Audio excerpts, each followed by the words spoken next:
It's now 70 years ago that Alcide de Gasperi said, "We don't just need peace among us, but to build a common defence, this is not to threaten or conquer, but to deter any attack from the outside driven by hatred against a united Europe. This is the task of our generation." End of quote. 70 years have gone by, but our generation is faced with the very same task, because peace in our union can no longer be taken for granted. We are facing a crisis of European security, but we know that it is in crises that Europe has always been built. So this is a moment for peace through strength. This is the moment for a common defence effort. And at the European Council, I saw a level of consensus on European defence which is not just unprecedented, but was completely unthinkable only a few weeks ago. There is a new understanding that we must think differently and act accordingly. We have started to mobilise Europe's massive resources, and in the coming weeks and months, more courage will be necessary, and other difficult choices await us. Honourable members, the European security order is being shaken, and so many of our illusions are being shattered. After the end of the Cold War, some believed that Russia could be integrated in Europe's economic and security architecture. Others hoped that we could rely indefinitely on America's full protection. And so we lowered our guard. We cut our defence spending from routinely averaging more than 3.5% to less than half of that. We thought we were enjoying a peace dividend, but in reality we were just running a security deficit. The time of illusions is over now. Europe is called to take greater charge of its own defence, not in some distant future, but already today, not with incremental steps, but with the courage that the situation requires. We need a surge in European defence, and we need it now. We need it first and foremost because of the situation in Ukraine. There is the urgent need to fill the gaps in Ukraine's military supplies and to provide Ukraine with solid security guarantees. But this moment of reckoning isn't only about Ukraine. It is about all of Europe and our entire continent's security. Putin has proven time and again that he is a hostile neighbour. He cannot be trusted.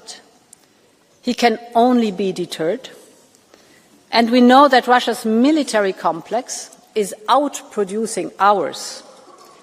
If we look at the military expenditure in real terms, the Kremlin is spending more than all of Europe combined. Europe's production is still on a lower order of magnitude. And beyond traditional capabilities, the range of threats that we face is getting broader by the day. I know that the European Parliament argued for years that Europe needs to do more, and you were absolutely right. And this is more dangerous today, the era we live in, so Europe really needs to step up. And this is the goal of the plan that I presented to leaders last week. Its logic is very simple. We want to pull every single financial lever we have to strengthen and fast-track our defence production. With the Rearmed Europe plan, we can mobilise up to 800 billion euros. So, honourable members, let me focus on some of the main features of this plan. First, there is the so-called national escape clause. And let me start why it is crucial to mobilise national budgets. Just if we look today, we spend just short of 2% on average of our GDP on defence. every analysis today agrees that we need to move north of 3%. Now look at the entire European budget, it only reaches 1% of the GDP. So it's obvious that the bulk of new investments can only come from member states. And this is why we are activating the national escape clause, foreseen by our new fiscal rules. This is a new tool that was created just last year. And we propose to trigger it in a controlled, time-bound and coordinated way for all member states.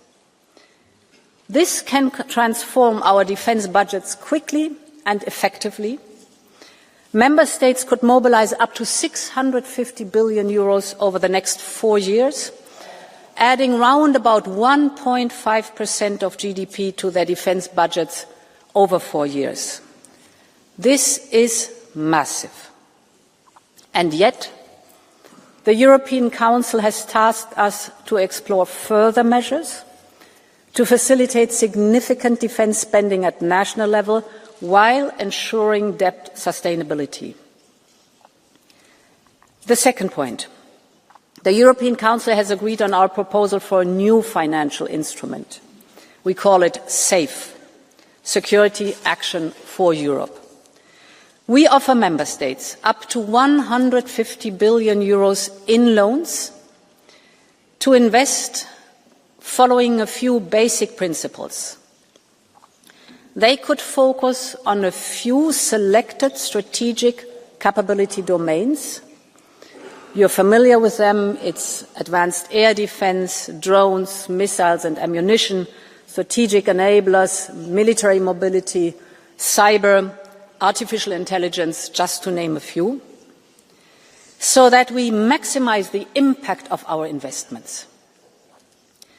These loans should finance purchases from European producers to help boost our own defence industry. The contracts should be multi-annual to give the industry the predictability they need. And finally, there should be a focus on joint procurement because we've seen how powerful this can be. Just think of the Czech initiative or the Danish initiative to provide weapons and ammunition for Ukraine. One nation that takes the lead, others join in to place larger orders. Industry then can scale up and prices went down. It was both very quick and very effective. And this is exactly what we need right now, scale and speed.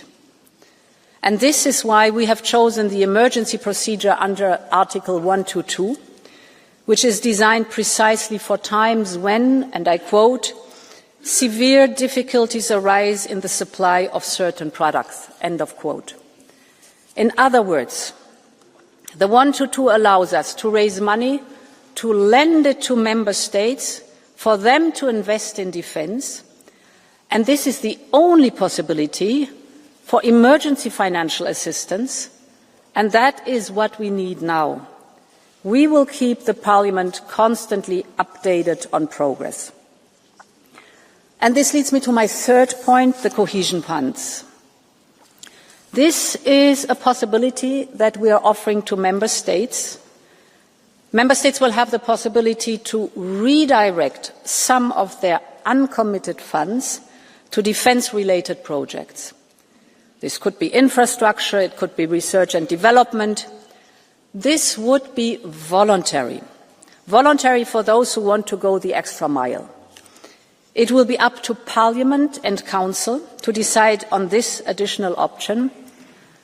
And for the same reason, We Armed Europe also includes measures to mobilise private investment with the European Investment Bank and our upcoming Savings and Investment Union.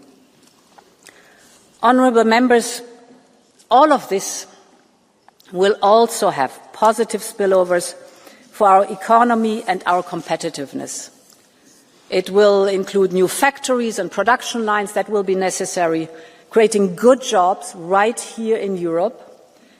The investment boost will be felt well beyond the defence sector. We know these spillover effects to both sides, be it from steel to space, large transport companies, or the innovative AI startups. Together we have the size to deter any hostile country. We have the economic power. And now finally we also have the political will. We all wish we could live in more peaceful times, without any question. But I'm confident if we unleash our industrial power, we can restore deterrence against those who seek to harm us. It is a time to build a European Defence Union that ensures peace on our continent through unity and through strength. This is Europe's moment, and Europe will rise to it. Thank you very much, and long live Europe.